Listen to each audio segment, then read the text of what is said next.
নিজের সবটুকু যার জন্য ত্যাগ করেছেন, সেও কিন্তু একদিন বলবেই, কেন করেছিলে? আমি কি করতে বলেছিলাম?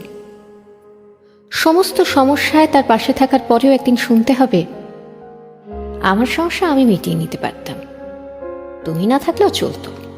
তার সমস্ত হারিয়ে যাওয়া সম্পর্ককে চেষ্টা করে তার কাছে ফিরিয়ে দেওয়ার পরেও আচমকা সে বলবে আপনিই নাকি তাকে একা করে দিতে চান। একটা দিন নিজের মতো চাইলেও ব্যস্ততার অজুহাত এসে দাঁড়াবে প্রাচীরের মতো। আসলে অনুভূতিগুলো মরে গেলে রয়ে যায় শুধু যুক্তি আর তর্কের পাহাড়।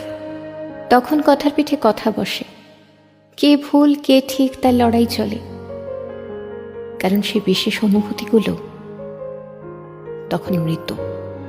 তাই যার জন্য সব ছাড়ছেন সেও একদিন বলবে স্বার্থপর। সেটা বুঝে নিয়েই ত্যাগ করুন, কষ্ট কম পাবেন। কারণ আমরা মুখে যতই বলি এক্সপেকটেশন রাখি না, আসলে ভেতরে ভেতরে কিছু চাওয়া তো রয়ে যায়। একটা একলা সন্ধে, একটা নিশ্চিন্ত বিকেল, হয়তো তখনও চেয়ে যাই মনে মনে। তাই তো আঘাতগুলো আঘাত হয়ে আসে আর আমরা আবার নতুন করে ভেঙে পড়ি। তাই তো মনকে বারংবার বলি চল জটিল হয়ে যায়, কিন্তু অবাধ্য মন তবু আশা করতে ছাড়ে না। আশা থাকলে আশা ভঙ্গও থাকবে নিশ্চিত। জীবনটা ঠিক পাহাড়ের বাঁকের মতো, অসম্ভব রহস্যময়।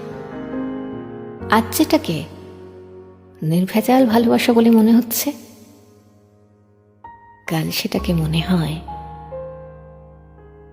শুধুই বোঝাপড়া।